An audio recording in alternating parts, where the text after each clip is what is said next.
Okay guys, let's go ahead and talk about the warm-up. Again, you've had 8 minutes, so I'm hoping that you attempted it at least. Hopefully you figured it out, because again, if you haven't been paying attention, you have a test this week, and this question is pretty much what our free response question looked like last year, and so it'll probably look pretty similar this year. Okay, and so this is definitely something you want to pay attention to, definitely something you want to write down so that you know how to answer these questions. And this is going over kinematic equations that we're bringing into the discussion of momentum, which is what we talked about a little bit on Friday, and of course we're doing it again right now. It is also the topic of your assignment today, 502.4, kinematics and momentum problem set, and this is the last problem set for this unit. So this is the last bit of new material. Tomorrow you will be working on a relevant application for Tuesday and Wednesday this week, and we can talk about that after we get done with today's stuff. And then you'll have a CFU Thursday and a test on Friday. I also, over the weekend, yesterday, put together some videos working through the solutions for the first 3 of the problem sets, so that if you hadn't yet, well, hopefully you've done them, but if you needed to go over any of those questions specifically, there are now videos in that YouTube playlist for 502.1, 0.2, and 0.3.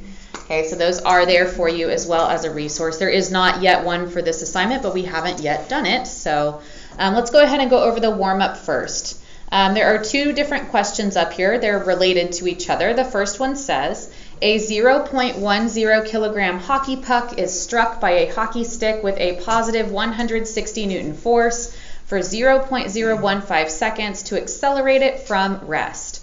What is the puck's final velocity? And then the second question says, if the puck then moves across the ice where the coefficient of friction is 0.21, how far will it travel before stopping? Okay, so we've got 2 different questions here. Let's go ahead and go through the first one first. What is the puck's final velocity? And again, whenever you approach these questions, you need to start by labeling the information you've been given. Okay, start here, because there are a lot of different equations at this point that you might need to use, and in order to help you figure out which one to use, you really need to label the things you know so that you can start looking, what can I find with this? And sometimes you might not know exactly where to go next, so just start solving for anything you can with the information you have, and hopefully, if it's not already clear to you, the path forward will become clear as you solve for those different pieces. So we have a mass, we have an initial velocity, we have a force, we have a time, and our unknown that we're solving for is our final velocity. Hopefully, when you look at these variables, mass, initial velocity, force, and time, you see that you can use this equation here, F times T equals M times delta V. If you figure out the change in velocity and you know the initial velocity, then obviously you can find the final velocity, because change in velocity is final minus initial velocity. Okay, and so this gives us a path for finding our unknown final velocity using the impulse momentum theorem. Substituting in looks like this: 160, that's my force, times my time, 0.015, equals my mass, 0.1, times change in velocity. And if you wanted to, you could substitute in VF minus VI right there, or we can solve for the change and then get the final at the end, which is the way that I have it done here.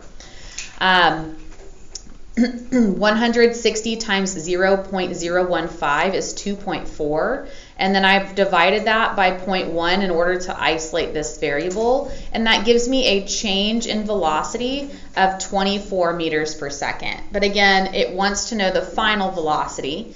So if my initial velocity was 0 and my change is 24, and again, you can plug this in, but hopefully you can tell right off the bat that your final velocity is going to be 24 meters per second because you started at rest. So the change will be equal to the final velocity, and that final velocity is 24 meters per second. Does anybody have a question about number 1 in your warm-up? Again, very similar to some of the problems that we did previously. By the way, if you haven't recorded this in My Open Math, please do so.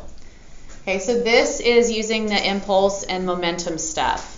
The second part, though, is requiring you to use things from the whole year up to this point, and it says, if that puck then moves across the ice where the coefficient of friction is 0.21, how far will it travel before stopping?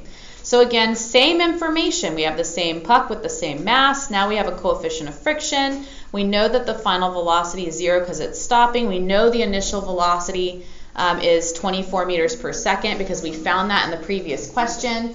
Okay, so that final velocity from the previous question, how fast it was going after it was hit, is now my initial velocity as we're looking at it slowing down due to friction on the ice. Okay, so we are using the number from the previous question. And our unknown here is going to be delta x. Again, this is a different scenario than the previous question. They are related, but I'm not going to use the same force. I'm not going to use the same time. Because now I'm looking at, hey, the hit has already happened. All that other stuff was for the hit. Now we're looking at just the sliding to a stop. Okay, so it's not the same force. It's going to be force of friction now, not the force from the hockey stick. It's not going to be the same time because it's not going to stop due to friction as quickly as it was hit. Okay, so we don't have those other pieces of information, but we do have the same mass, and we know how fast it's moving after it's hit. Okay, so we have an initial velocity, we have a final velocity, we have mu. We're looking for delta x. As soon as I see this, if I'm looking for how far, I know I have to use kinematic equation.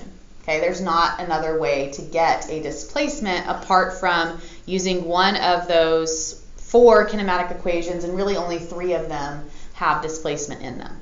Okay, which means that whenever I look at those kinematic equations, they have delta x, vf, vi, a, and t. Okay, those are the variables that show up in them. And right now, we are missing a and t. Now, we don't necessarily need both of them, but we need one of them in order to solve for delta x. Okay, but I have information here. I don't have information, by the way, to find acceleration or time directly, but I do have information that I can use to find force of friction. And if I find that force, which will be the net force, that's the only force once it's slowing down to a stop, and I have a force and I have a mass, I can find A. Okay, so again, we're using things from the last couple of units. Then we can find this. Lots of steps, but I'm telling you right now, this is just like what the free response question looked like in the past, so I would very strongly encourage you to copy this down, this part specifically, this number 2. All right, so because I know I have forces here, specifically I'm looking at force of friction, I'm going to draw a free body diagram. If there is mention of forces, if they give you numbers for forces, or if they give you a coefficient of friction, draw a free body diagram. I know that I need to draw my force of friction. I know that I always draw FG, and I'm going to have Fn, and FG and Fn are going to be equal and opposite to one another, and so I've went ahead and indicated that.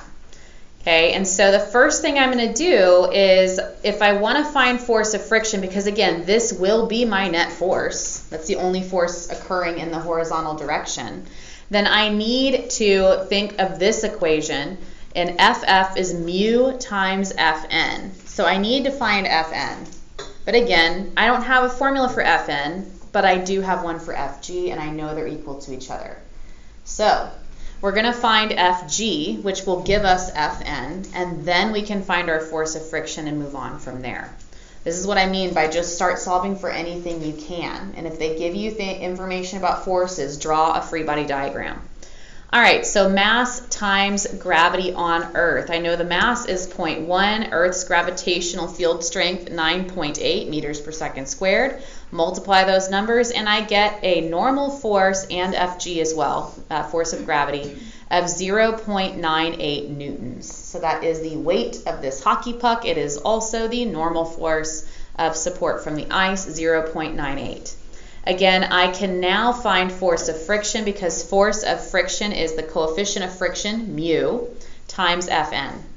So mu is in the question, 0.21. Fn is what I just found. So we're just going to multiply 0.21 times 0.98. And we get a force of friction of 0.2058 newtons. And I went ahead and marked that it's negative because it will be opposite the direction of motion. I have drawn it in to the left here to indicate it's going in the negative direction. Okay, so I have my force of friction. Before I go any further, does anybody have a question about how I got that value? So like I said, we're bringing in lots of stuff from throughout the year. All right, so now we have our force of friction, which also happens to be our net force. Because this is just sliding to a stop, it's not being pushed forward anymore. Now it's just friction acting on it. And so that force of friction I just found also happens to be my net force. And if it's my net force and I know my mass, I can find acceleration. And then I can actually answer the question I'm trying to answer. Okay, this is taking us a couple of steps to get there. So now we're going to use F net equals ma. And then once we find that acceleration, we can use this equation to find delta x, and since we don't have the time. Okay, now could I find time once I have acceleration? Yes, you're welcome to do that and then do the calculation for delta x. But if I wanted to do it in a single step at the end, that's the equation that I need to use. Okay, so first of all, F net equals ma. Okay, or if I rearrange that, A equals F net divided by m. If I divide both sides by that mass. And so I can plug in, here's my net force, negative 0.2058, that is my force of friction, divided by my mass, 0.1, and I get an acceleration of negative 2.058 meters per second squared. Again, it's going to be negative because it's in the same direction as my net force, and that's negative, and it's slowing down to a stop. It needs to be negative. Okay, so I have my acceleration, negative 2.058, and now I can use my kinematic equation. Vf squared, I know Vf, equals Vi squared, I know Vi, plus 2 times A, I just found A, times delta x. So there's only one thing in that equation that I don't know, and that's the thing I'm trying to find, my displacement. If I substitute in, it looks like this, 0 squared equals 24 squared plus 2 times acceleration, negative 2.058 times delta x. Okay, 24 squared is 576. If I subtract it to this side, I now have negative 576 equals 2 times negative 2.058 is negative 4.116. That's where that number came from, and so this is what I have. You'll notice that whenever I go to isolate this variable, I have to do so by division. I'm about to be dividing negative 576 by negative 4.116. Those negatives are going to cancel. Okay, and it's just 576 divided by 4.116, which gives me a displacement of 139.94 meters. Okay, so we had to use a couple of different steps here, but ultimately we got our displacement using a kinematic equation. Please write this down, okay? This is what our free response looked like last year, this question. Okay, so you'll need to be able to go through these steps on your own in order to get an answer like this one. And you'll have plenty of practice today as you're doing that, because your assignment 502.4 Momentum and Kinematics problem set has other practice problems in it. I think it has a total of 8 questions, so it's not a lengthy one, but you can go ahead and make your way there. This assignment is due by 11:59 p.m. tonight. Guys, take out paper. You might need to draw a diagram. I had to in that one. Okay, but definitely you need to label all the givens, label the unknown, and choose that equation. If you can't solve for it directly, solve for what you can. See if you can figure out a way to get there. But you have to practice this, because I know full well that you guys can follow along when I do it. I need you to be able to do it without me leading you through it. Okay, so again, this is what you're working on right now. If you need to, then by all means, turn and talk to your neighbor, work together, but you need to start getting comfortable with this stuff. So use the assignment today to do that, or even look at the unit summary for additional practice. If you have questions as you're working, please let me know.